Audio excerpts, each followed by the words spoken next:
Happy St. Patrick's Day. I'm Carl Azus. CNN Student News is kicking off another 10 minutes of commercial-free coverage. Authorities are slowly combing over the South Pacific nation of Vanuatu. It has 83 small islands, about 65 of them are inhabited, and it just suffered one of the most powerful storms ever to make landfall. Tropical Cyclone Pam was a Category 5 storm. At one point, it had sustained wind speeds of 165 miles per hour. It raked over Vanuatu for 24 hours last weekend. At least 24 lives were lost, but officials don't know yet the full extent of the damage. They think this could be one of the worst disasters ever seen in the Pacific. International aid is coming in slowly, but it's hard to get to the islands. The fact that radio and phone communications have been knocked out is just one of the problems hampering recovery efforts. Just trying to get a sense of the scale of the damage here in a country that has more than 80 islands, some of them very difficult to reach right now, is very hard to do. We've just been trying to survey some of the extent of the damage here in the capital, Port Vila. It takes a view like this to give you a sense of the sheer power of the wind of Cyclone Pam when she ripped through here on Friday night, tearing trees in half and damaging nearly every building in this area. Some houses were quite simply flattened. Fortunately, residents tell me nobody in this neighborhood was hurt in this terrible storm, and that's due in large part to training and preparation. Where was everybody on the night of the storm? Everybody was inside the evacuation center. This church right here? This church building, yes. And that was part of a plan? Of course, that was part of the plan the training that we had, and the church is just like our main evacuation center during cyclones. Do you think that saved lives? Of course it did. The church is still serving as a temporary shelter for dozens of people from this community.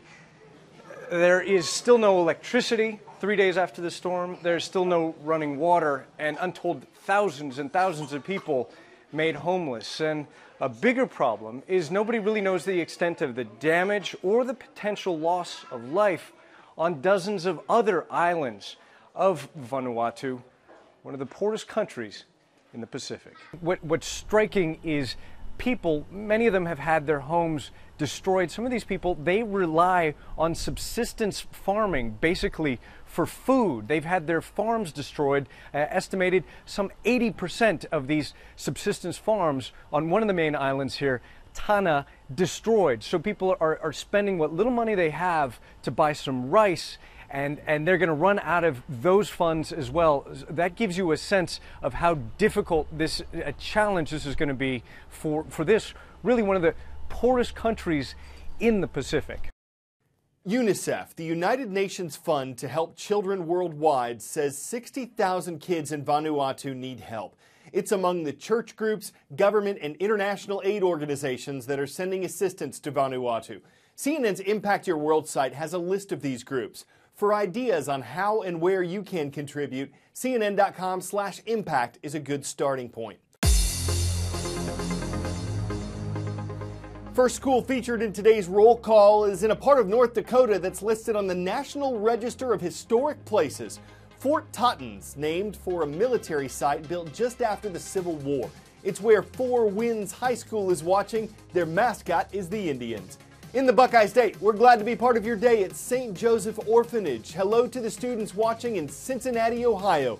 And in Ukraine, we received a roll call request from the Kiev International School. It's in the capital of Kiev.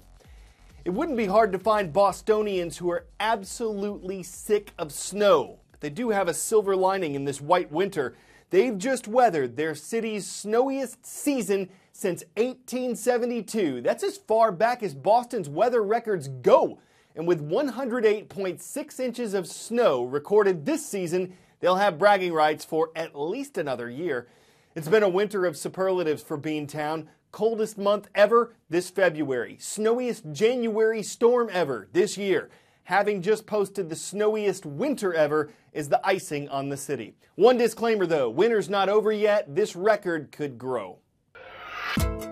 Just the facts. Chemical weapons like mustard gas or nerve agents are named for the toxic chemicals they carry. They can cause death, permanent damage, or temporary disability to people or animals. Their use in warfare was outlawed in 1925, though they have been used since then. Some nations have developed chemical weapons as a threat or a deterrent to attacks. During the Cold War, the U.S. and Soviet Union built up massive stockpiles of chemical weapons.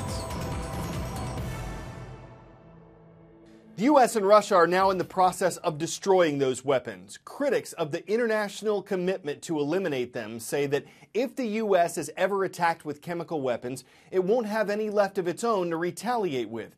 Supporters say America has a range of non-chemical weapons that it could use instead. Another reason for their destruction, terrorist groups have tried to get chemical weapons. The process of eliminating them is not a simple one. We plan for the worst possible event. Is this a dangerous profession? A lot of professions are. I never thought I would be working with chemical weapons. This is my most favorite job. I love what I do, and what we're doing here is actually part of a noble mission. In 1997, over 200 nations signed the Chemical Weapons Convention Treaty so that all those nations would complete destruction of their declared chemical weapons stockpile. We will destroy nearly 780,000 different projectile munitions filled with mustard agent, which is 12% of the U.S. stockpile. Mustard agent is a sulfur chlorine organic compound. It was used in World War I, and it got the name mustard because those soldiers who had been exposed to it said it smelled like mustard. And essentially what mustard agent does is once the vapor gets into your body or on your skin, it'll cause blistering. If you breathe it in, it'll cause blistering in your lungs. If you get enough of it, it can be fatal. Pueblo Chemical Depot is a United States Army facility. It is one of the last two remaining chemical warfare stockpile storage sites. The procedures, the equipment, the training that we have here on the installation are designed to take care of the workforce and protect the environment and the community. The relationship, when it's come to the destruction of the weapons, started out pretty rocky. The community did not want an incineration technology, and the Department of the Army said that the only thing that they would do was incineration.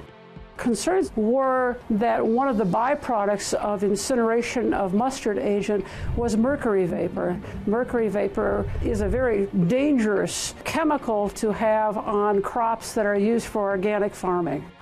Ultimately, in about 2000, the community and the Citizens Advisory Commission voted on the use of neutralization followed by biotreatment.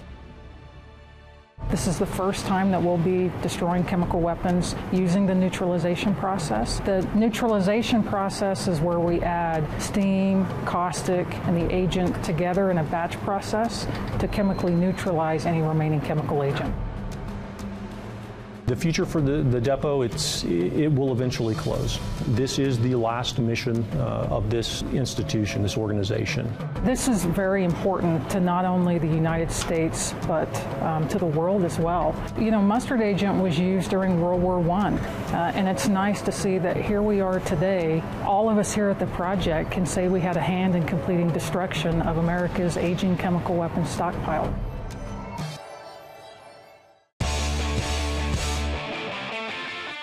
It's an annual St. Patrick's tradition in the Second City. Orange dye, which quickly turns green, brings a little Irish spirit to the Chicago River. It was spread on Saturday and glows green, at least through the holiday itself.